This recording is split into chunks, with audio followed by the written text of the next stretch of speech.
So for BDSM Part A, I was hitting the lovely Tatty Love with my bare hand, and this time I'll be hitting her with a short but mean leather flog.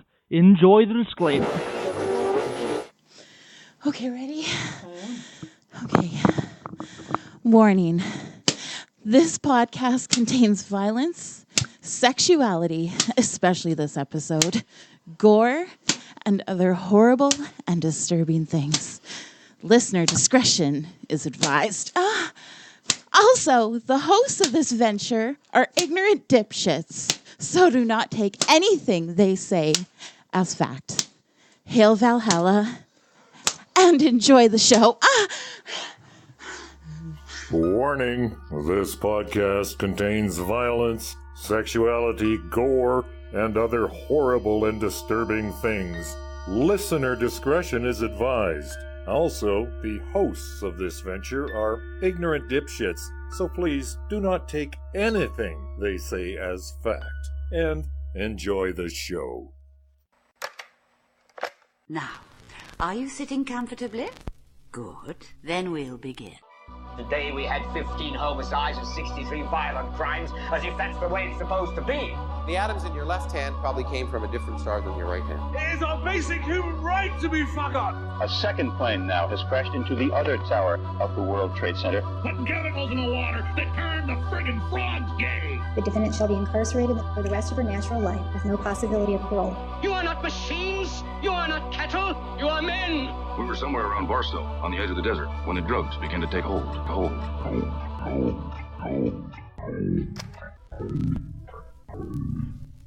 Occultae Veritatis. Tell us about the basics of a scene, pretty please. So we were going to touch on the safety in a scene first, which is the traffic light calls, which is a general standard safe words. You've probably, words, yeah. Most of your audience members have probably heard joked in media, oh, my safe word is pumpernickel or whatever. But the reality is we usually use colors. Now. Yeah. Mine for a while was monkey and then banana, and I couldn't remember which was which, and I was like, yeah. So this is why we use the color system. Yeah. Rumpelstiltskin. Yeah. It has to be something that you're not going to commonly use in conversation. Yeah. But especially at play parties and in public, we usually use the traffic lights system. Mm-hmm. So green being good, good to go. Yellow, slow down. Sometimes yellow is kind of negotiable as well.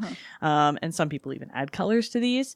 But they're generally accepted. Green, yellow, and red. Red is stop everything and drop what you're doing. And something is catastrophically wrong. Yeah. I'm not comfortable with it. Exactly. Red is the end of a scene. Right. Period. Yeah. Whereas yellow is either slow down or don't go any further. Yeah. This is kind of my check in boundary. and see what's going wrong. I've had people who say yellow and it's just that I've hit them in the same spot over and over again and they want me to move. Yeah. and I've also had a partner called beige because I wasn't hitting them hard enough, and that's funny, and I will still tease them about it every time I can. I've had people use blue before too, and blue is just check in. Something is off. Not necessarily a yellow or slow down, but a blue is what they use. But I mean, that's negotiable within the scene. If you're at a party, it's usually just the three, yellow, green, and red. What's your name? Penny Pax. And Penny, are you over 18? I am. Excellent. And you've worked for Kink before, so that you have a safe word. Yes. Do you remember what your safe words are? Yes, I do. What are they? Red for completely stopping, or mercy for slowing down. And if you have a gag or a cock in your mouth, do you know what to do? Exactly. And a lot of parties will say that you might use your own safe words, but it'd be great if you could use the traffic light signals when you're playing around other people, just because everybody around can kind of provide a little bit of, I guess, safety and supervision. And especially if it's a party where there's dungeon monitors, which are people who are safety supervisors of the event, essentially, then they can recognize when you're saying red or yellow or green. And if you're in a scene where they aren't able to, where the bottom isn't able to speak, so if they have a gag on, what's your mechanism around that? Do you have a bell or a ball or what's going on? Do you have a phone? Tap? Yeah. Do you have a bicycle bell that they can just ring, a ball they can throw? Who knows? Sometimes it's something they can just drop that'll be loud. Yes. Yeah. Rubber chicken. More of the safety, especially in the beginning, is being able to verbalize. So being able to talk to your partner, and check-ins obviously are a big thing. So when the top is checking in with the bottom, or the bottom like saying yellow and requiring a check-in from the top, as a part of being safe during a scene. Safe calls are definitely a big part, especially if you're playing in private. So what is a safe call? A safe call is a pre-arranged telephone call or text message from somebody who is not involved in the scene and not there at that point in time. And if the person receiving the safe call does not answer the phone, so like let's say I set up a safe call and Ladaria is going to call me at a prearranged time, approximately an hour into a scene or a play date or whatever, and I don't answer the phone, then Ladaria would know where I am, who I'm with, any descriptive things about the person that I'm with, like their name, their phone number, their address, that kind of thing, and they would call the cops. So it was the first time I had played with somebody, and this is I do not recommend doing this. Anyway, they turned out to be really creepy during the scene, and thankfully I had a safe call, and I had gotten away safely already. But I ended up at a barn in the middle of nowhere, and I had sent my GPS locations to my safe call. Yeah. And she had the license plate number of the vehicle that the other person was driving, the make and model of the vehicle that they were driving, their first name, their phone number. So they could track that shit down. Exactly. And I gave her my GPS location so she could be like, this is the last known location of this cell phone. Go find this lady. And like even now for non-kink things, a lot of times when I'm meeting somebody for the first time off of, a Tinder or whatever, I'll take a screenshot of their face and I will send it to a friend and be like, hey, I'm meeting my friend at this cafe at this time. If you don't hear from me like tomorrow, or you don't see me active on Facebook or something tomorrow, like then at least you have a picture. And it's not quite a safe call, but at least they're aware of what's going on, because I'm not planning on leaving the public space with them, but I want somebody to know what the fuck's up. Yeah. Right, exactly. Yeah. And that kind of ties into the people who are in the kink scene or the BDSM scene or the community are the same as people who are not in the kink scene or the BDSM scene, which means you should trust those people at your own risk and don't play on your first meet. Yeah. Or do at your own risk. I mean, realize that there are shitty people. There's shitty people everywhere. Yeah. Shitty people in all communities. And they're willing to take advantage of like people who may not. They're willing to take advantage of inexperience, naivety, or a vulnerable moment. Yeah. Yeah, for sure. And there's people out there who will abuse their power, just like we've seen with all this, the Me Too and the Harvey Weinstein and stuff that you guys done a case on Weinstein, right? Yeah. Oh, yeah. Like power will let people get away with a lot of shit sometimes, and it's unfortunate, but it happens everywhere, including in kink communities across North America, for sure. Yeah. And probably in other areas, I just don't have them on my friends list. And like just because somebody's been in the community for years doesn't necessarily mean that they're safe. Nope. Exactly. Community leaders are not necessarily good people.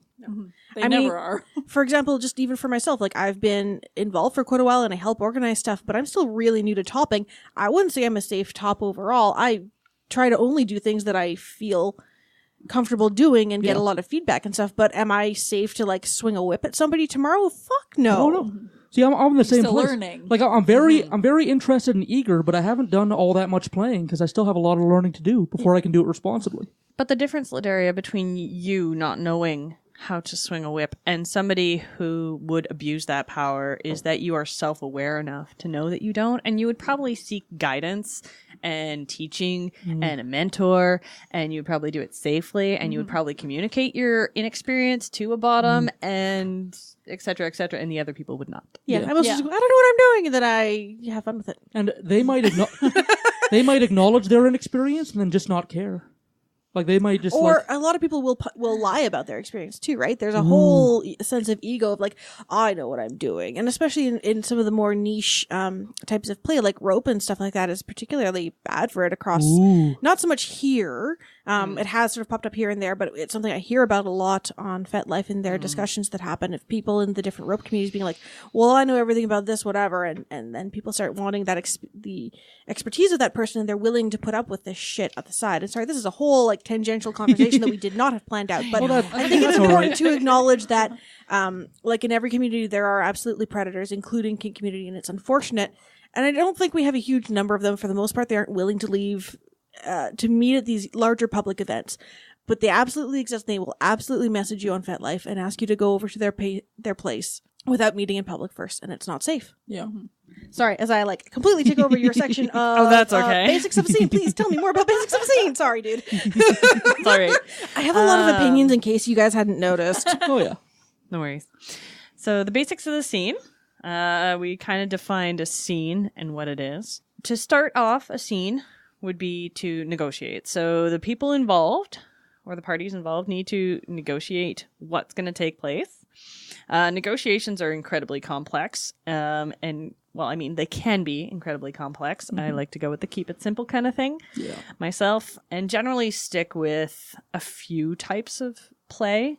So, for instance, we mentioned that I do fire play, and my negotiations for fire play are usually pretty basic. Like, you know, I'm going to be doing this. These are the types of play that I do when I do fire play. You know, I'm going to be doing this to this particular part of your body. And then I'll ask the bottom, like, obviously, if they have any fear of fire, if they have any sore spots that I should avoid.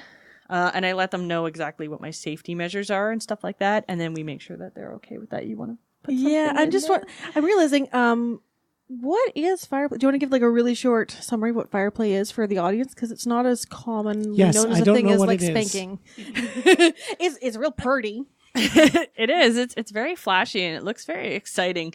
But it's more of a warming sensation. So when I do fire play, it's generally relaxing. And fire cupping is a type of accepted therapy. It's kind of like a massage, like a really deep tissue massage. Interesting. For the fire cupping. And then the fire itself is just a warming sensation for the most part. Most people find it very, very relaxing. With my... Sorry, I'm making a motion because you have a wand with fire, right? Yes. There's a thing that's on fire on a wand that you touch them with. A thing. I'm very verbose here. I don't know anything about fire play other than it actually scares the shit out of me and I'm not interested in doing it.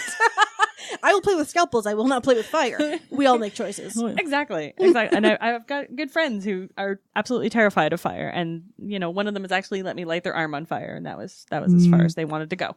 So, but that was only because they trusted me as a top. Anyway, negotiating a scene is basically touching on what it's going to be okay to do during the scene, what it is that we're going to do during the scene, and kind of sticking with that during the scene and not going outside of that. So, again, because I like to keep it simple, a lot of times I don't include things in my negotiations that I forget.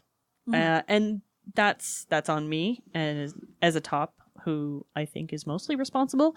If I don't negotiate something during a scene, I don't do it. So if I forget to negotiate that I really want to spank somebody's bum and I'm doing fire, I don't spank their bum. So that seems responsible. You would think. It's not how everybody does it, but it is the best practice for sure. Yeah. And along the lines of like it being a non-sexual thing, like there's some people that negotiate like being like beaten or spanked or whatever, and then suddenly like in the middle of a scene somebody will like grab their tit and stuff like that. And like this is the story of Ladaria. This is the thing I was ranting about earlier to poor Ooze. Hope you don't mind because I think it's a good talk about my tits on the internet. It's great. I think it's a good example though. It is for sure. So basically the thing was it was a pickup play scenario, so I hadn't played with this person very much before. I'd seen them around. We negotiated for paying. They had a bunch of canes and I was curious about like trying more canes and more paddles and stuff. And then partway through them like spanking my butt a whole bunch with a bunch of toys, they like reached over and just like gently fondled my breasts. And I'm like, we negotiated for pain. What are you gonna hurt me? I'm fine with you touching my boobs if you're gonna hurt me, but like, yeah, you're just gently. I'm bored. What are you doing? This isn't what I ordered. That's not what I ordered. That's not what I wanted. This isn't what we said would be okay. We didn't talk about having a sexual component. We didn't talk about soft touch at all.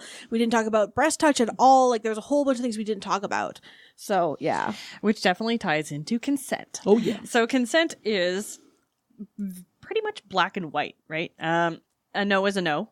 Mm-hmm. A maybe is a no. Mm-hmm. Yeah. I'm not sure is a no. Mm-hmm. And substances plays into that. So I don't play with people who have been drinking or who have been imbibing in any drugs. Yeah. That's fair. So a drunk yes is a no. That's my personal choice. Okay. Yeah. Even one drink for a lot of people is nope. Yeah, that's fair. Yeah. I mean, that's my personal limit. Like, to me, that is impaired judgment. Mm-hmm. You know, you might be having that one drink to say, okay, I want to try this thing that I find is scary. And I'm saying no. Yeah. Mm-hmm. Because you wouldn't make that call when you were sober. Yeah. Yeah. Or before that one drink, like not necessarily. Exactly. Yeah. Yeah. And for me personally, if it's somebody where I have the ongoing relationship and I know them well, one drink is okay for me. But you don't want to have that enter into that kind of a contract with someone who's like shit faced. Yeah, no, for sure. Never ever. And even just one drink with, if I don't know them well, no, not going to happen. It's one is only okay for me when there's an ongoing relationship. And that amount is going to vary for everybody. But generally speaking, like if you want to play, don't plan on drinking or cannabis just got legalized here in Canada before we recorded this. Don't plan on doing that either. Yeah. At least to a point that will affect your mental state. Yeah. Right. If you wouldn't do it and drive, don't do it and play. Yeah. In my opinion. That's a really good rule. Yeah. That's a good rule. And then the basics of a scene would also include the time of the scene. So this kind of varies from public play, so a play party, which we discussed, or private play, which can be in the comfort of your own home. So for instance, with me and my partner, our scenes aren't necessarily set to a time. But if I'm playing in public or even playing with a friend over at their place, I'll usually keep it to about 45 minutes to an hour. And that's kind of it's kind of a courtesy thing, especially when you're playing in public. But we'll get into that later on. And then another component of the scene is aftercare. So, aftercare is essentially just taking care of your scene partner after a scene. It's one of the parts of submission and dominance that I think a lot of people glaze over because they just want to have fun and they just want to do the ordering around and they just want to be told what to do. But this community and doing scenes with people can be really mentally harmful if you aren't taking care of yourself and if you're not being taken care of by the person who is giving you orders or the person that is taking orders from you. Before you ever touch them, before you ever tell them what to do, make sure that you find out what kind of aftercare that they need or that they want or that they're going to enjoy, because that is one of the most, if not the most important part of any dynamic, is that you are taking care of each other mentally and that you aren't, causing harm for one another, and that after your scenes you're not feeling terrible. I have been in similar scenarios where I do a scene with somebody and afterwards I feel awful. I have subdrop.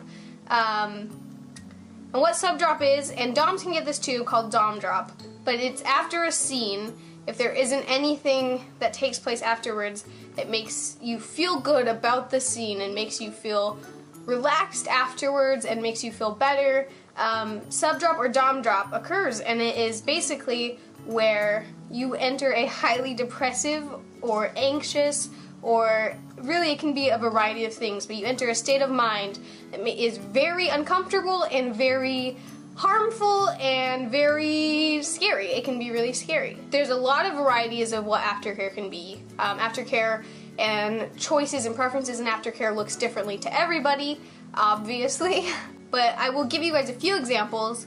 And you guys can do your own research and figure out what kind of aftercare you like or what kind of aftercare your partner might like. But here are some examples that have worked for me. I very much like being given tasks afterwards, which I know is kind of funny because, that's a form of submission. But I like to feel useful after a scene. I like to feel like I'm needed and that I am loved by being useful. So something that I really enjoy is being asked to make a meal for somebody, or to clean something up, or asked to color a picture. Basically, I just like being given a specific task afterwards that makes me still feel useful. I like being given praise and being told that I did well, or that I'm a good girl, being told that my scene partner is proud of me, and I like hearing those things regardless of how big or small the scene was. It doesn't matter what went on. I like to be told that I did well, and I like to be taken care of after. Other forms of aftercare that you might find helpful or that you might find useful are being given a bath.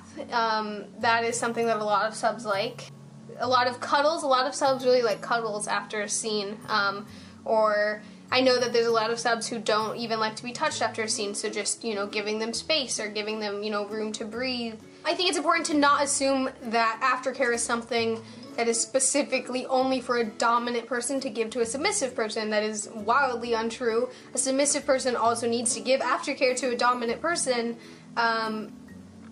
because it's just important. I know that for a lot of doms, they like to be told that, they are still appreciated and that they are still loved even after they just, beat the shit out of you, or after they just told you what to do. So make sure that your dom also is getting aftercare, and make sure that they're feeling good after a scene and that they are mentally doing all right. Something that a lot of people, including myself, enjoy during aftercare is talking about the scene. Talking about how good it was, talking about specific points of the scene, talking about things that you guys really liked about it or things that you would do differently. So really just talking is a good form of aftercare. Seriously, aftercare really just genuinely comes down to communication, just like the majority of everything that we've discussed. Everybody is going to have a different version of aftercare. Yeah. Some people I've known don't want any kind of aftercare.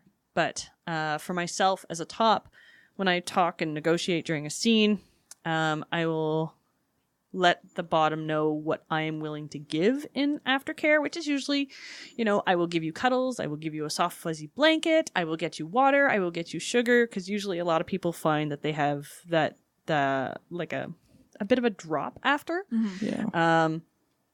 And so I have found that offering someone even a small piece of chocolate after a play scene will kind of help bring their mood up. Yeah, exactly. Yeah.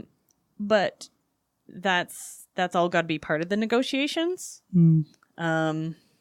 Also, in my experience, I have found that checking in with my bottom the day after, or even a couple days after, depending on the intensity of the scene, is a good idea. But again, it's all going to vary from person to person. Yeah. And then another really big piece of the scene is disclosure. Who is it okay to talk to about what has happened during the scene? Yeah. And to what extent too, right? Yeah. In generics or in highly specific details. Yeah. Exactly. Or is it okay to post photos of the after effects of a scene? I recently had a scene where somebody posted photos and they didn't let me know, and frankly I'm a little miffed. Yeah. I mean, I would be too. It's not pissed, but definitely like, why didn't you let me know beforehand? Well, it's like someone posting pictures of their kid playing with my kid on Facebook without asking me first. Yeah. Like when I take pictures of my friends' kids, I'm always like, can I post this? Yeah. And they're like, yes, thank you for asking every time. Yep. Every single time. It's not like I would have said no if they had asked, because they've asked before. It's the fact they didn't think to ask. Yeah. Yeah. It's that they didn't ask. Yeah. Which kind of, maybe they're assuming consent. Yeah. Which is a thing. Yeah.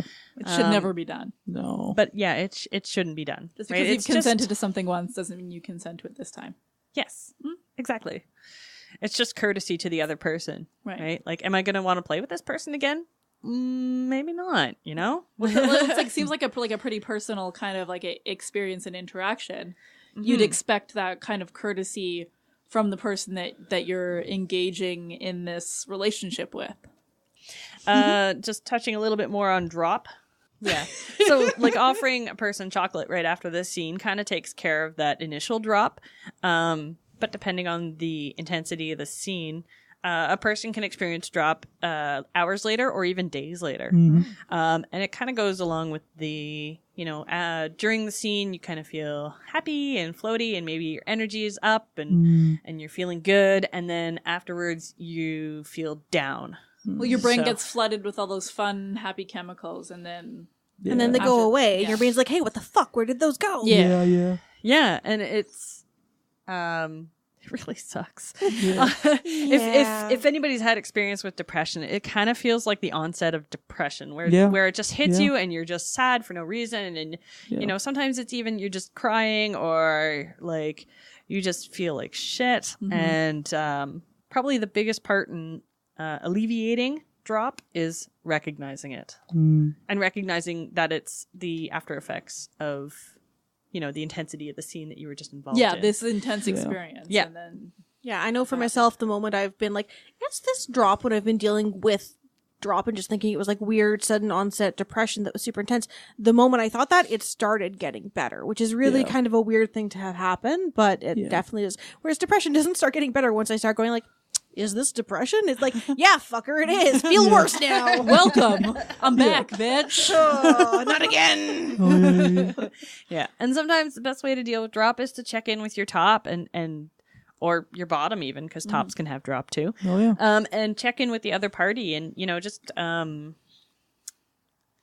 make sure that everything was consented to and that both of you are feeling okay about the way things happen. Yeah. Sometimes I find that can be a huge alleviation for drop from either a top or a bottom point of view. And all that fluffy shit about self-care, like, draw yourself a bath, make yourself tea or hot chocolate, watch a stupid movie that you love, cuddle with somebody or something, pets. Fucking, like, have a teddy bear that you cuddle with. It's fine. Yeah, I know some people that part of their aftercore. Yeah, part of their aftercare is just having like nice After sensual. you have an apple. Oh yeah, it's just having nice, nice, terrible. I loved it. Nice sensual vanilla sex and stuff like that. I'm still fairly new, but I guess the top drop or the dom drop I've experienced comes in the form of invasive thoughts and guilt. Like, am I a bad person because I like to hurt people, and like that just keeps on repeating in my brain and stuff like that. And I think that's something different. Yeah, it might be. Yeah, it kind of, from the people I've talked to, it kind of happens to all tops, especially tops who engage in play that can be sadistic, physically damaging or cause physical trauma to another person's body. Yeah. I know the first time I drew blood with a whip-like toy, I felt terrible. Yeah. Even though the bottom was like, no, that was great, do it again. I was like, I feel like an asshole. Let's go cuddle. Like, there's all the societal unprogramming that you need to learn, because there's so much of, like, especially when you factor in gender, like, boys aren't supposed to hit girls, right? Like, so to unlearn all that and to learn that it's okay for your partner to ask for that stuff, too, is there's a lot. That's another episode. Yeah. Oh, yeah. Totally. That's the whole thing. I just wanted to say, under negotiation, I would probably also recommend talking about if you've got any medical conditions or medications that you're on that are pertinent to the scene. So you don't need to tell them about like your family history of whatever. But if you have diabetes, your partner should probably know that, so that if you do have an issue with your blood sugar, they are aware that. And it's not, they're not just like, oh shit. Yeah. They're kind of prepared in their brain to help you with that problem. Exactly. Yeah, because we want to make good choices. Right. Most days.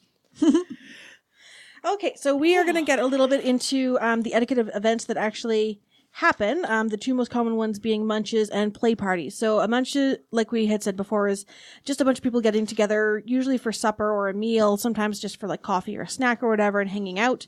Depending on your area, sometimes they will be giant, sometimes they will be tiny. Here locally, when I started coming to stuff, we were happy when 6 people showed up. Yeah. Now we're at like 30 plus regularly. Yeah. It's kind of crazy pants to me. Wow. There's regularly people I don't recognize, which like was not the case the first 4 years I came out to stuff here. It's awesome. It's wonderful, but like, wow. Well, so even your tea event was packed. Yeah. So it can be a little bit intimidating in terms of the number of people, and also meeting a big group of strangers is often intimidating. But if you want to join the kink community, this is the best and easiest way to show up and start meeting people. There's no play that happens. It's literally just hanging out with some people, trying to chat. And for the most part, people will try and circulate around the room a little bit if they can, and try to talk to each other and be welcoming.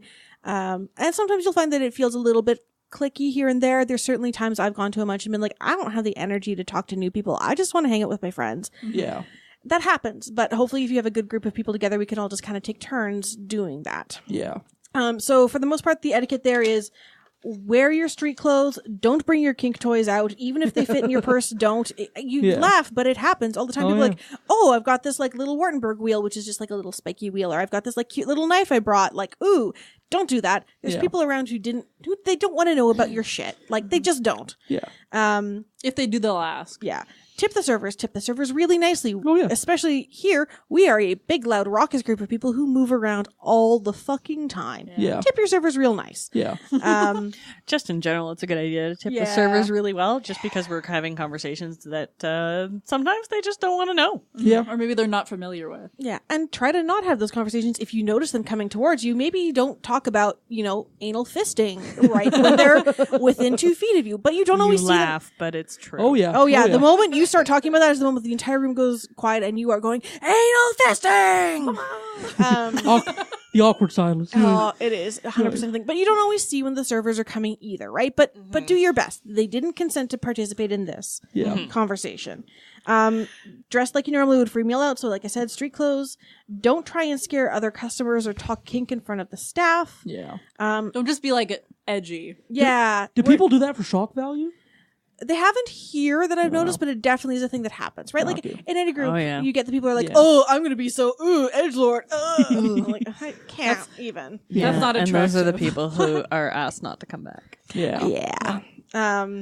There's no need to address people by sir or ma'am. So when I came to my first munch, I was really scared that I would need to know everybody who was like a top or a dom, and I need to address them properly as like master or sir or ma'am or whatever.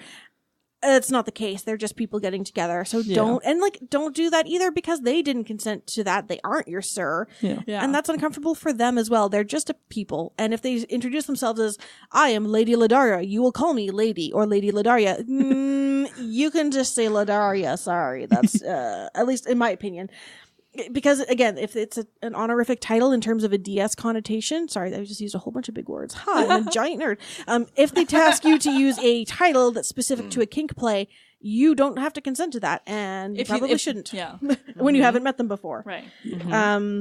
Get consent for hugs. You will notice, especially in this community, a lot of us are huggers, and a lot of us hug hello and goodbye, and we get pretty touchy-feely, and I honestly, it's one of my favorite things, and we'll get into like the awesomeness of the community, but because I hug 20 people when I leave doesn't mean I'm going to hug you when I haven't met you before, or when we aren't that close, or maybe I've seen you a dozen times, but we're not close. We're not friends. Yeah. And you'll find people don't always be like, may I hug you, please? But sometimes you just kind of like lean in towards them, or you like open your arms a bit and you like make the airplane movement at them, and they like lean into you. Like, it looks a little ridiculous. Yeah.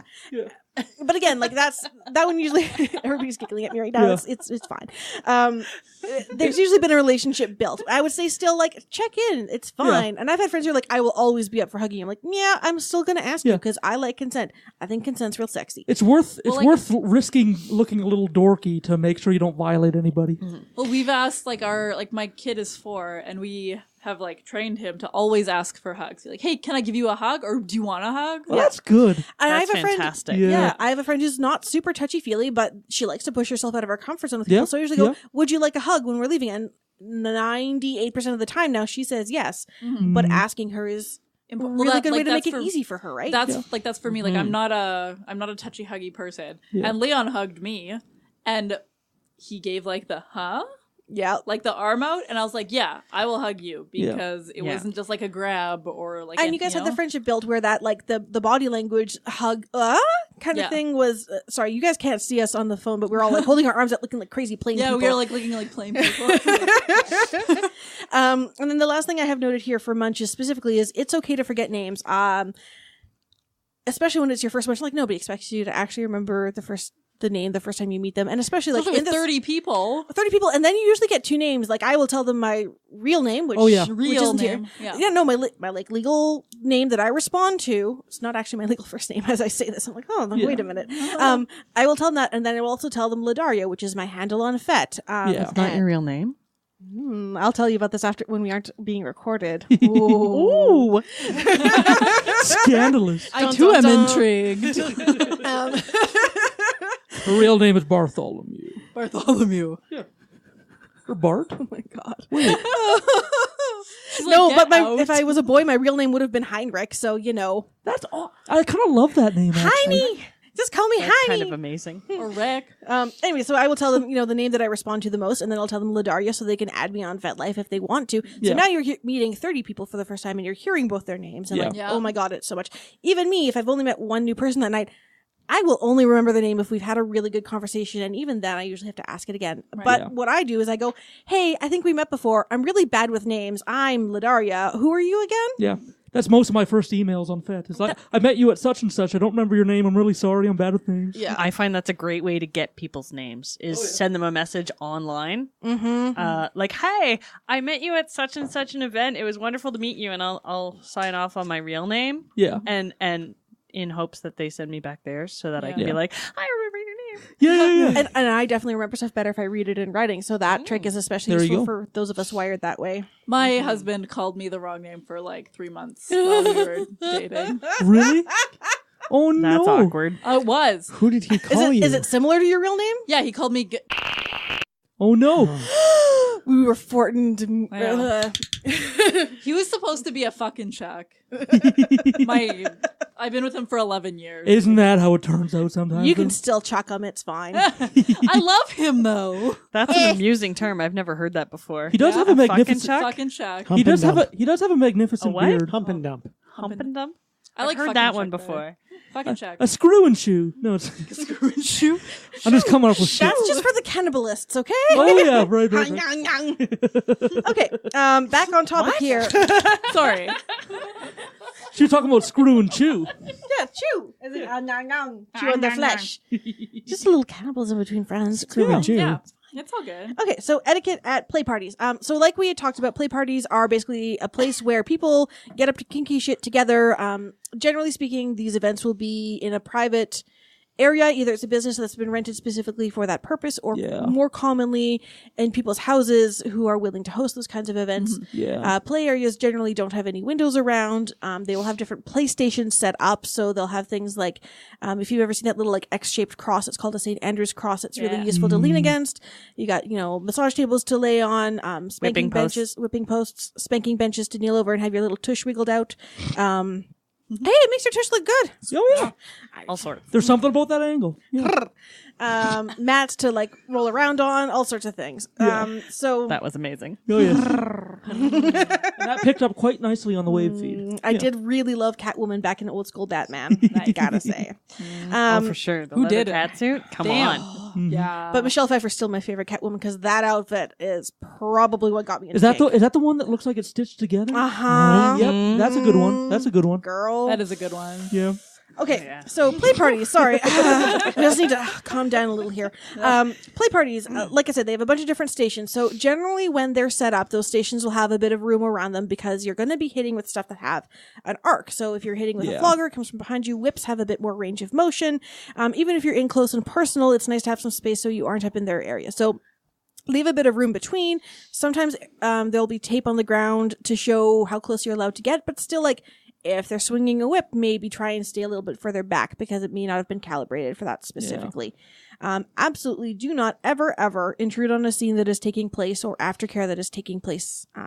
Some areas, and particularly in Saskatoon's more public events, we will have a dedicated aftercare area where people can go and hang out and cuddle with soft fuzzy blankets. Don't go talk to people at those areas. That is not the social area. That is not the social area.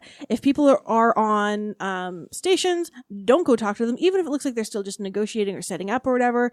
Unless you're the DM, maybe then play it by ear. You've probably received dungeon monitor training in that case, and I'm not going to get into that because that's complicated and not a thing I do currently. A bit beyond 101. Yeah.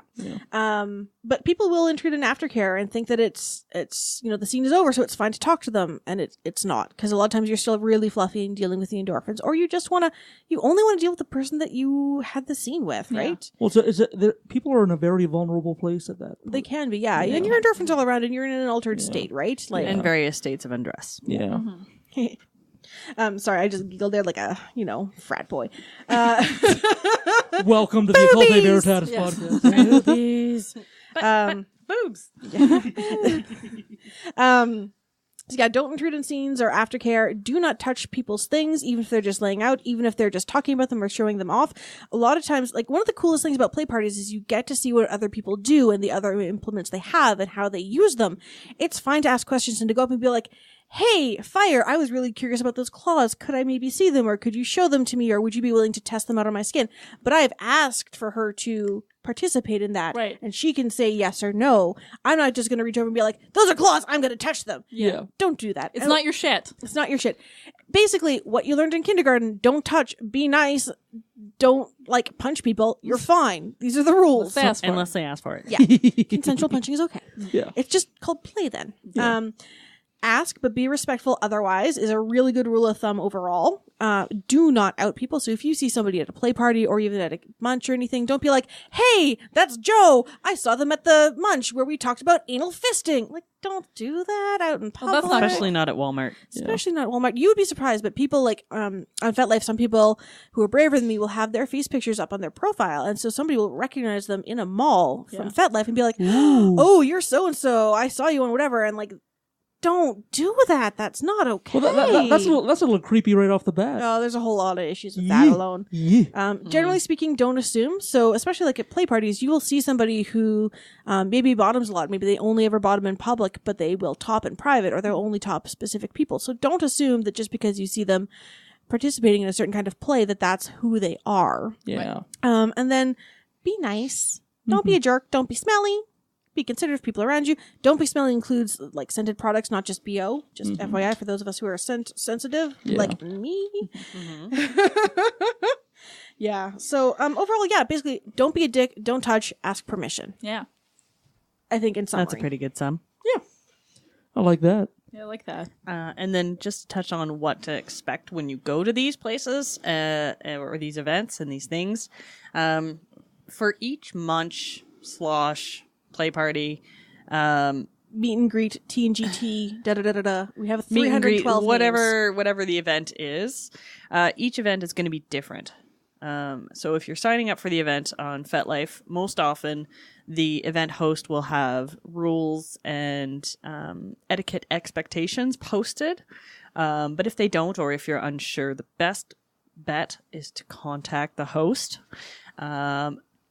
Quite often, when I was organizing a munch myself, I would reach out to people who were new, and that, like, if I hadn't seen your profile picture and you were attending the munch that I was hosting, I would reach out and say, hey, I noticed you were new, just to let you know if you want to come up and say hi. Like, I had my face picture posted, so it was easy to tell who I was. Usually I had very bright, colorful hair, so it was easy to see me, and I'm tall, so it's easy to see me over the crowd. Yeah. So, but if they aren't reaching out to new people, then it's okay to reach out to them. Ladaria covered a lot of the basic etiquette, and the only thing to add to that is the time constraints. 45 minutes to an hour is generally accepted time limits for a scene. Yeah. And that's just because a party's only so many hours long. Yeah. And everybody wants to use the St. Andrew's Cross, let's be honest. Yeah. The other thing with play parties is you will probably see various states of nudity or undress. Yeah. And in some parties, particularly if they're private play parties, they may be sex positive. So know that may be a thing that you witness. Yeah. Several years ago at one of the first play parties I ever organized, somebody told another guest that they were flabbergasted at their nakedness. And I was like, it's a fucking play party. What were you See expecting? Titties. It's what happens. And also, like, that makes me giggle because literally 90% of my friends have seen my boobs at this point. Yeah. Only 90? I'm working on it, okay? Just saying. This looks like a pump from the Austin Powers movie. It creates a suction around either your clit or your cock, and it rushes the blood to it, so it enlarges and increases sensitivity. It actually works? Yeah. And how long does it last for? Is it kind of like cocaine where it only lasts for 15 minutes? Yeah. And you have to do it again? Yeah, it's temporary. So. Oh, so in the middle of the shoot, you'll do this a few times? Yeah. That's fascinating. We'll leave you be flogged. Okay, so that's a sex swing. And you can be, really creative with it. I can get really comfortable here. I can put my legs up, can get fucked or fisted. You could get flogged Here, these are good, safe places to flog. Get flogged on your chest. You always want to be careful to flog not on the joints, but on like the muscly, meaty areas. So do most people like to get flogged on the skin? I like the idea of getting flogged when I'm wearing a leather skirt. Oh, I mean... On the leather. All sorts of people, hon. All sorts of people. So in other words, I'm not really bizarre and weird for this community if I like to get flogged while I'm wearing leather. Not in the slightest. I don't know about getting hit with the skin, but getting hit while you're wearing leather is pretty hot. It is pretty hot. This is a flogger. It's made out of leather and it has these really soft pieces of suede. They feel good now. Yeah, and you can run them over someone's body centrally. You can do some really soft slaps, and a lot of people like that. Like, you know, really soft, sensual, not painful at all. You can hurt with this one. This is pretty heavy. This is a paddle. There's these little hearts here. You can leave little heart prints on people's asses. I got hit with a paddle once that said slut, and of course slut was written backwards so that when it showed up on my ass, it would be the right way around. Moving along. Community. How to join and find your local kinky community. I went on FetLife. Yeah. But I only found out about FetLife because somebody else had told me about it. Somebody on OkCupid had on their profile that they were looking for like a 24/7 slave and da-da. I was like, that's not what I want, but how do you find people? And he's like, you should probably join this group. This was a while ago too. Like this was probably 8 years ago no, more than that, at least 9 that I signed up for FetLife. And then it took me at least a year to actually show up to something because it's kind of scary to meet a bunch of strangers from the internet. Let's be honest here. Like it's a lot. It's intimidating. As it turns out, they are way nicer than I thought they would be.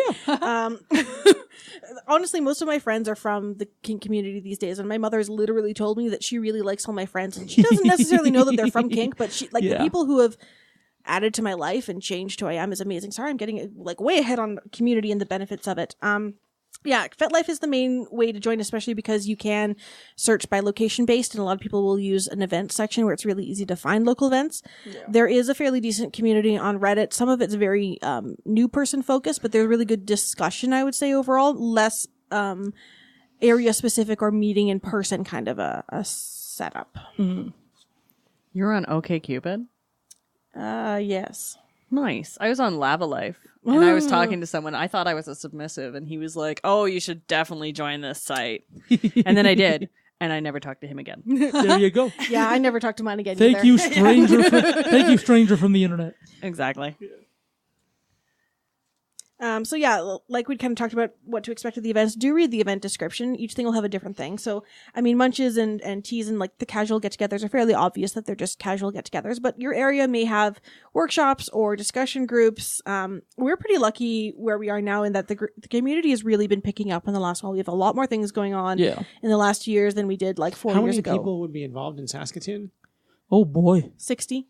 At least regularly, like 60 regularly. That are actually out and involved in the community. Yeah, probably only about 60 who are like online. I think there's over 1,000. Oh, there's just so in many. Saskatoon. Yeah. But I mean, a lot of those profiles just aren't really active Or have been abandoned and stuff. Yeah. But like here we have a women's group that meets every other week where we discuss different topics. Mm-hmm. We have a monthly munch, which is just that get together for supper. The under 35 group has sort of an intermittent get-together thing. There's a group of bears, which is sort of like husky dudes that gets together kind of intermittently as well. There's intermittent play parties. We've done different workshops and different discussion groups sort of scattered across the year. We've done taste test events. It's just pretty the last active. year. It's been getting way better. Yeah. And what's really interesting is the people who come out to stuff, they get really excited when they're at an event that they enjoy, and so they want to volunteer or they want to start running their own thing. Yeah. And so the people who have been running stuff are like, perfect, now I'm not going to get burned out. I will help you and I will support you.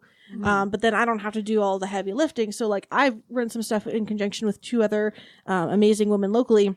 Yeah. Fire is talking about running some stuff, and I'm like, I will be your assistant. Abso-fucking-lutely. I will be your admin for this because I don't want to take the lead on it, but I can help because I know this city fairly well, and like many hands make lighter loads. Cool. And it takes a community, and it is beneficial for everyone when it's more than one person organizing, because then one person doesn't have all the power, right?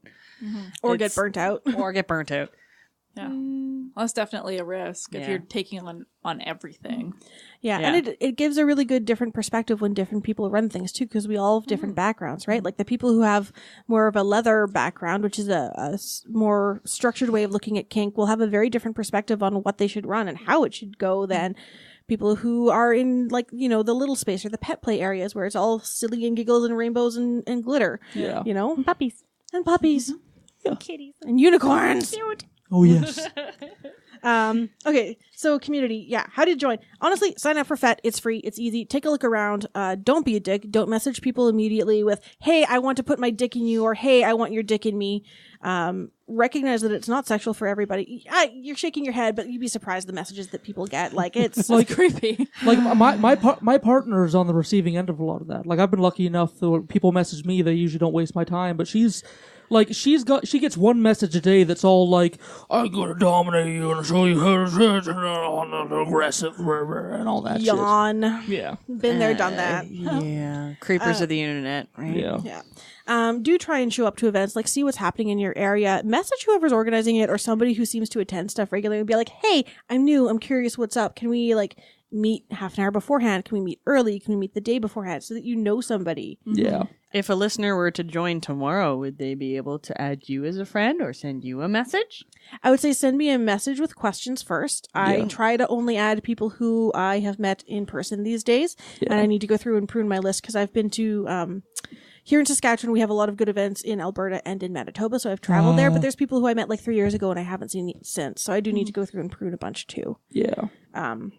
They also, FetLife recently released this neat feature where you can follow people, so if you're interested in seeing like where they lead you, you don't necessarily have to be friends and mutual them, you can just like follow them and see what they put up and stuff like that. Cool. And keep an eye out for workshops and play parties and all that kind of stuff too. You probably won't be invited to a play party if you haven't been out to other stuff before, though, especially in these smaller communities. Like, because they don't know you. Yeah, we don't know you. Yeah. We don't know if you're going to be a weirdo, if you're going to like touch people without consent, or you're going to make a big deal about seeing somebody's nipples. Like, I don't know. Nipples. I was flabbergasted at your nudity, though. Like, seriously, it was because the person was top. Well, not because they were actually fully nude, but still, like, seriously, it's a body. We all have bodies. Yeah. Everybody's got a butt. Do you have anything else to add about like the community before we get into like the benefits of community? I think my only other thing is you might find people who are 100% your people immediately, but you might not, because it's just one interest that's bringing everybody together. Yeah. It doesn't mean we're all going to be best friends. Yeah. But it does give you the opportunity to meet a whole host of really neat people, and you might find those amazing connections. Like I'd said before, most of my friends these days I met through kink. We're friends not because we only have kink in common. We have a lot of other things going on, and we really respect each other's perspectives on things, but it was kink that initially brought us together, and I appreciate the fuck out of that. Yeah. One of the things that I like best about the kink community and the people in it is that the majority of the people that I have met in the kink community are, in my opinion, more self-aware. Like, they take the time to kind of look introspectively and kind of look at themselves. And I mean, it's because of what we do, right? They look at themselves and they're like, oh my gosh, why do I like hurting this person? Or why do I enjoy being hurt by this person? Or why do I not enjoy being hurt by this person? You know, like for myself, I enjoy some types of pain, like the cut of a knife, for instance. I hate being hit, though. I hate it so much. Yeah. It's so bad. Well, Violet wands. I do not want a violet wand to touch me ever. I hate electricity. Well, but I like tens units. Those are fun. Fine. I'll take yours then. Like, I don't know if this is TMI or if TMI even exists in our podcast. It does not. But like you guys reviewed people's genitals. Come on. That's fair. Like, what the community has done for me, like I've been having rough sex for years, and I've felt guilty about it for years. And joining the community has finally like given me a place to start working through that shit.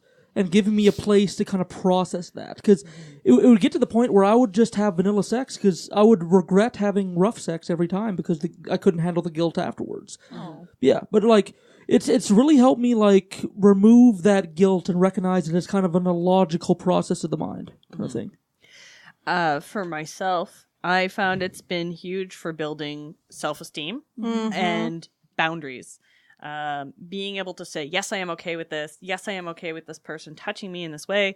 Or no, I am not okay with this touch or this person or this activity or whatever in my life. Like, you know, it's given me much more clear-cut boundaries for myself. And more of a voice. Mm-hmm.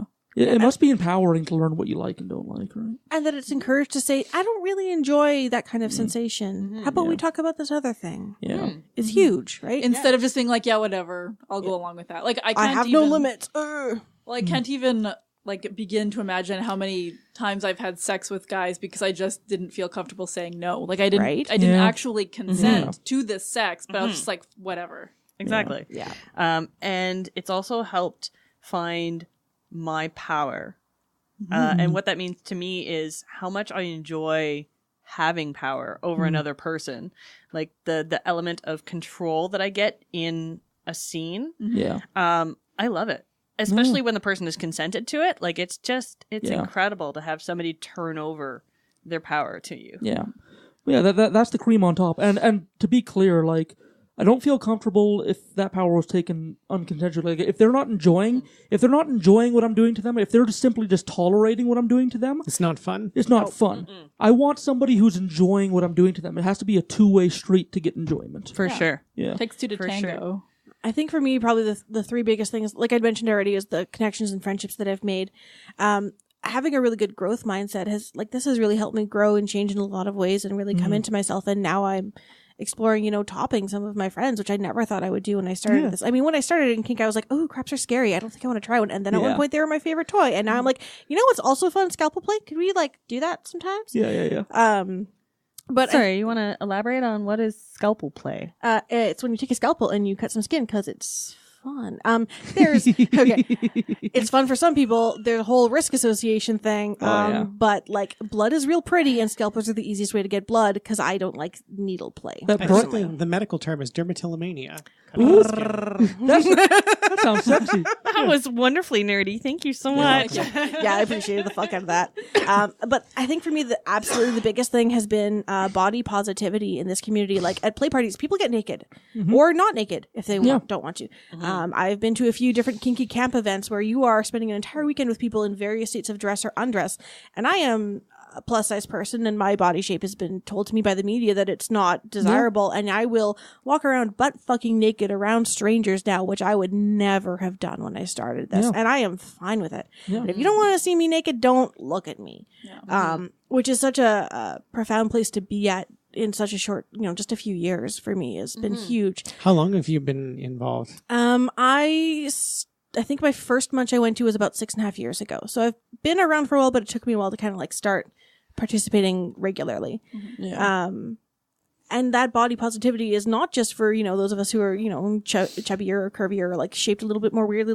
Even the people who are traditionally beautiful have insecurities too. And we embrace all of them, I find, in our community so far, at least. I haven't seen anybody be shitty to, traditionally gorgeous people either. And I think that that's really important as well. And same with men's bodies. Occasionally some shitty comments get through still. That's a thing I think we're still working on in some areas. But I think that's just a people thing. That's just a people thing at the end of the day. That's fair. Suck. But really, I'm a big guy with a beer gut and all that, and I haven't felt shamed or condescended to because of my body type once in this community, which is really enlightening because when I was still dating and stuff like that, I ran into that a lot more than in the BDSM kink community. Yeah, and as a bigger person, I've dated in the kink community people who are the width of maybe my rib cage to people who are easily 4 times the size of me, and I still appreciate the fuck out of everything that they've given me, each of those people. Yeah. So, yeah. I strongly encourage people to join the community and see what's up.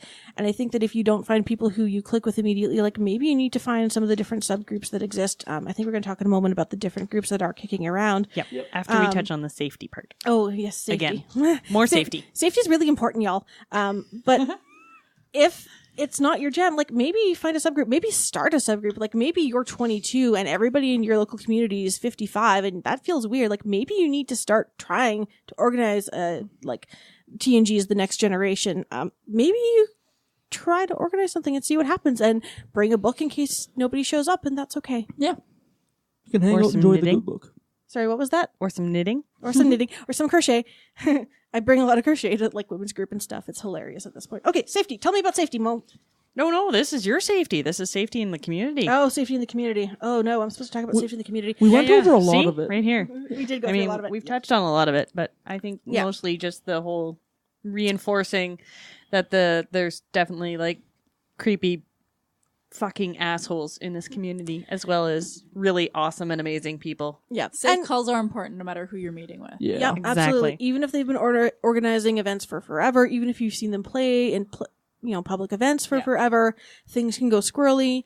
And I mean, there's the reason why the analogy of the broken stair has been around for a while, where you talk about, don't mind Bob. He is just, a creeper when in that specific scenario, or like when the red lights are on, he's a little bit awkward. Yeah. You know what? You can say no to that. That's fine. Like, say no to that. Tell them it's not okay. Mm-hmm. Take care of yourself at the end of the day. And yeah, people who organize stuff are just as suspect as people who just show up to things. And I say this as somebody who organizes stuff, but scrutinize me. Like, I don't want somebody to just think, oh, Ladaria is a veteran. She's been around for forever, which is also like a weird thing to think about to begin with. No, like, if you want to engage and play with me, do so because we had a good connection, not because of status. Or if you can, get some references for people. I mean, it's hard for new people to reach out to people who have been in the scene for longer and say, hey, do you know this person? But I mean, for myself, when I got involved initially, I ended up having a mentor who was just another woman that I talked to about other people in the community, or like what I was doing or whatever. And we just got together once a week and went for coffee and just chatted about stuff. And she had been involved for longer than I had. And it was that mentorship that kind of helped keep me clear of some of the missing stairs. Yeah. Yeah. And people will talk about vetting in the community too, but which is just a way of checking into people essentially and getting those references.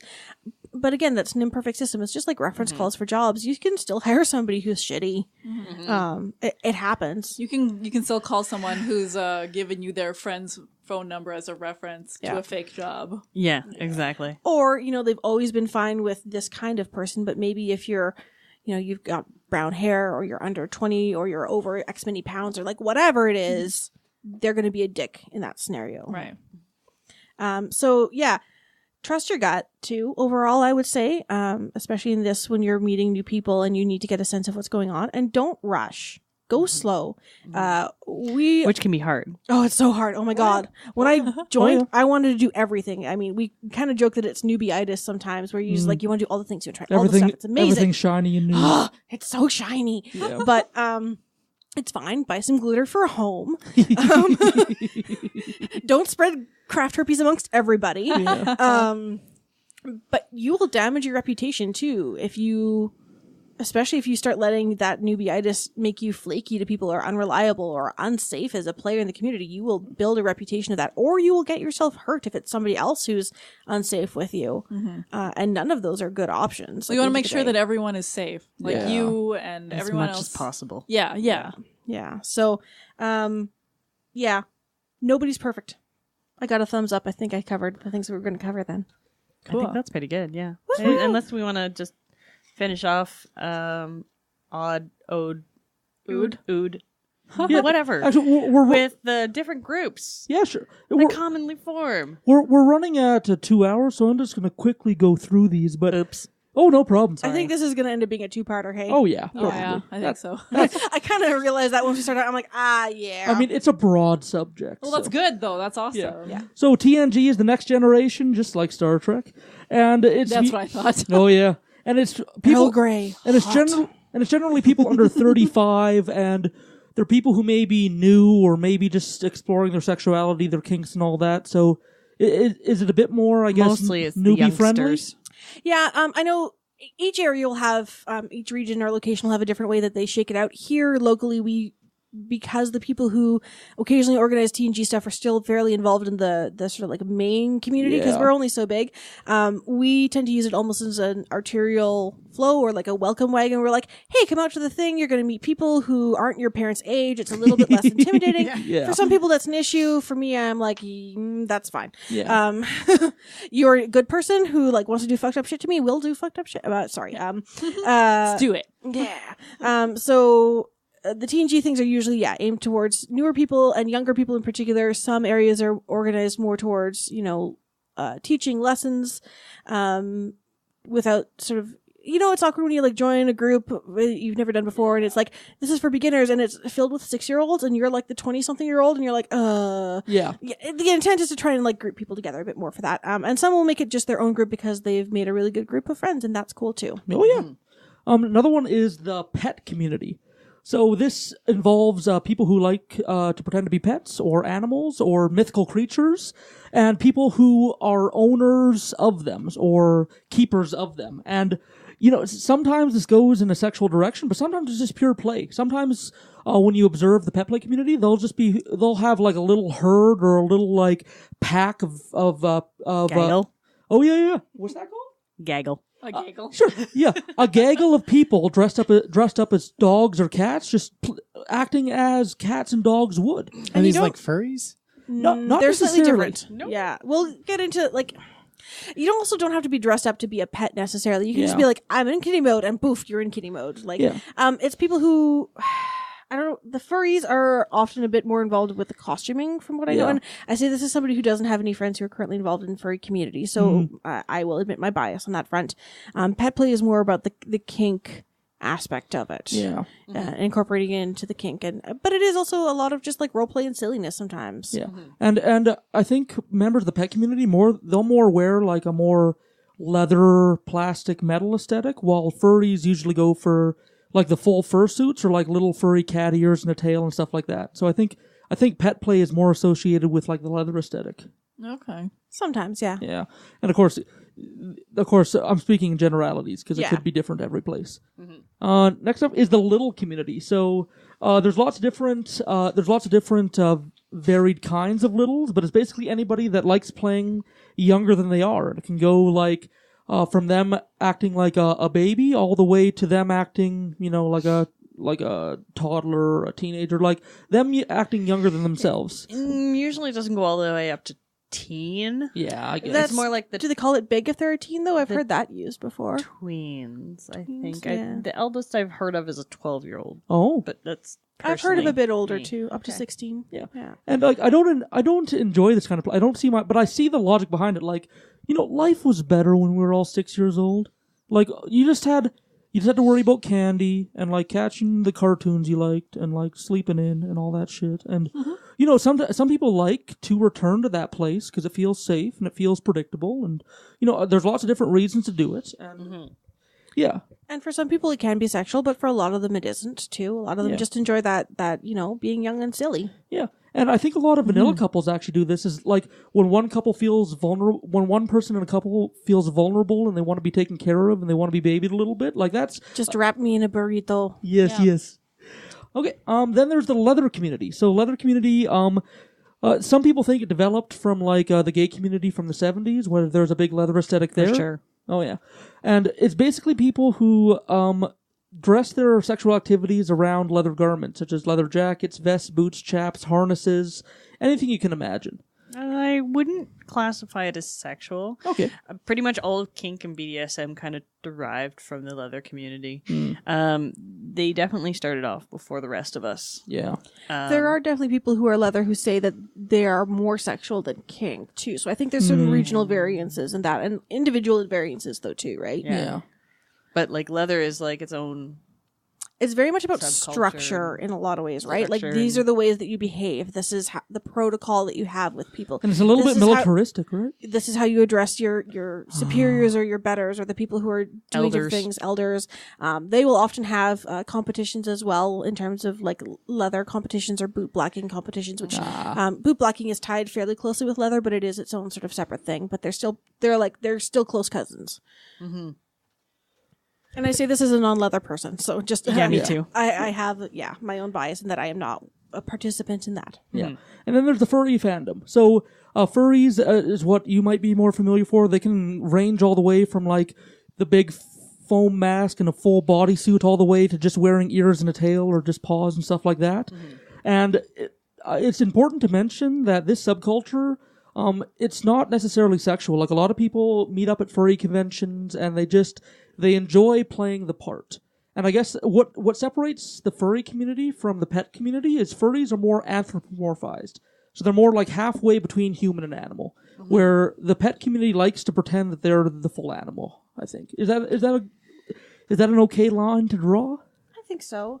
I would also just say that the furries aren't necessarily part of kink. I think there's some furries who do consider themselves part of kink, and there's definitely furries out there who are not kink, and that will vary again very much on the person involved in that scenario. But we have definitely had in Saskatchewan people who are furry who part of their furriness overlaps with kink as well, and they've been quite active in the community here. Their fursona, I've heard that term. Yes, oh yeah, fursona. Yeah. Fursona. They had that's just an amazing outfit. The craftsmanship that goes into that shit is amazing. And they're expensive. So I mean, for someone to involve like bodily fluid in a costume that costs them $7,000 is a little bit unrealistic. Yeah, like they like to keep those things pretty clean. Yeah, from my experience with the people in the furry fandom and the furry communities, and when I was in grade 12 at Aiden Bowman, I got to be the Aiden Bowman bear for football games. Yeah, and it smelled like someone threw up inside the head. They usually do. That's because it wasn't your own home crafted, loving outfit. You just borrowed it from somebody who puked in it. Like these things have. Some of these things are like air conditioned, and they have fans in the head and all kinds. The Aiden Bowman bear was not air conditioned. And the last one I'll speak about today is total power exchange. We talked about it a bit earlier, so that's a TPE. Yeah, TPE. That's a total master slave where somebody gives up not necessarily total power, but a lot of power through negotiation, which may include when and what to eat, to go to the bathroom, when they can leave the house, stuff like that. Of course, all agreed upon and consensual. Yeah. Yeah, and that's all we got for here. Once again, it's a giant, broad subject. Like, there's entire podcasts and careers and multiple series of books that cover all this shit, but we're just scratching the surface. Yeah, there's some really great books out there. If any of your listeners have questions, they can email and contact you guys, and you can just forward those questions over to me if they want to go that route, if that's easier. Absolutely. If they have a FetLife account, they can also just message me. I'm Lidaria on there, Lidaria, and I'll give you guys the spelling for that. Fire, I don't know if you're up for any of that too.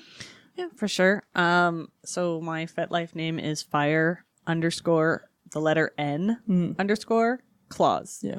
And if any of you out there are rude or creepy or being an asshole, yeah, then fuck you. Yeah, you're officially you're out of the cult. Yeah. Yeah, Valhalla smites you. You're out of the cult if you're a creep to the people who have come on as guests. Yeah. So before I even knew you guys wanted to do a podcast on BDSM, when I heard that Valhalla was like your patron saint, and just that whole thing is fucking amazing. Oh, yeah. Also, she's amazing. She's a badass. Sometimes she favorites my tweets, and I get a little squee every time. So thank you. It's nice having a goddess you can negotiate with. Right. For memes. I polkaed with her once.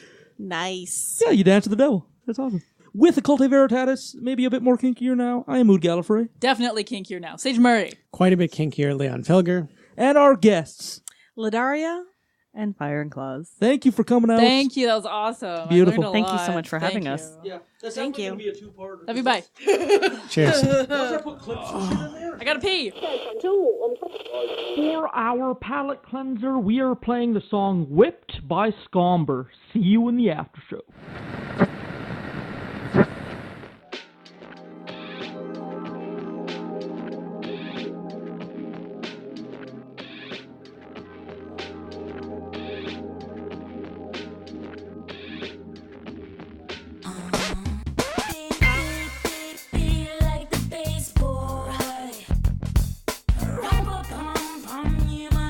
Boy, want that cake, doing 100 miles in the road.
Hello, occultists. Hail Valhalla. I sound different now because I'm using a different mic. I'm not in the studio like usual, but I'm just going to slam out a quick little after show, and this one's just all about you guys. You know, if it wasn't for the fans out there listening, we would just be a bunch of Canadian idiots sitting in a room talking to each other. And 2018 has been a great year for us. I think we started the year with like 10,000 downloads or something like that, and at the current time we're at 140,000 downloads.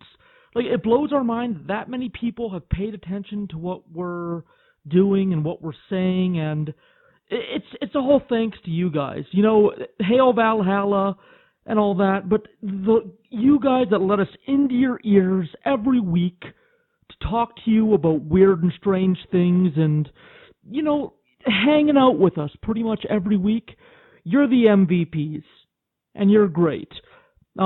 If you ever thought about giving back, if you want to give us a Christmas present or praise or anything like that, two options you can have. If you want to give to our Patreon, www.patreon.com/ovpod, you can give as little as $1 a month, and you get to vote on future subjects. You get to get bonus episodes we put out. We put about a bunch of weird, eclectic shit, including watching pterodactyl porn and stuff like that. But yeah, and if you don't have the money to sign up for our Patreon, something else you can do is tell a friend, tell a family member, tell an enemy. Word of mouth and passing us on to another pair of ears we can invade is a blessing on all of us. And you praise the memory and the hail of Val when you introduce us to a new subject. You know, we want to grow this cult nice and healthy, and we need to have lots of blood in the ranks if we want to do that. Yeah, so that's enough flapping my gums for me. We're going to put out 2 more episodes this week. One tomorrow on Boxing Day, one on the 27th. You know, we took a little break for the holidays, and now we're back in the swing of things, and we're going to give you guys happy helping of episodes this week to keep you powering through visiting the in-laws and the family. So yeah, keep your RSS feeds warmed up because you guys are getting 3 episodes this week. And that's just, you know, I don't mind doing it because I don't mind spending the extra time editing to do that for you guys because I really am appreciative of every single one of you. And so is Leon, so is Sage, and so is everybody involved with this product.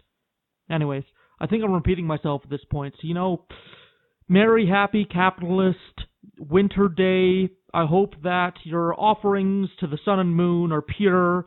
I hope that your poles are bare. I hope any fat man coming down your chimney comes down smooth with lots of presents. And I hope your turkeys are moist. I hope your tofurkeys are good.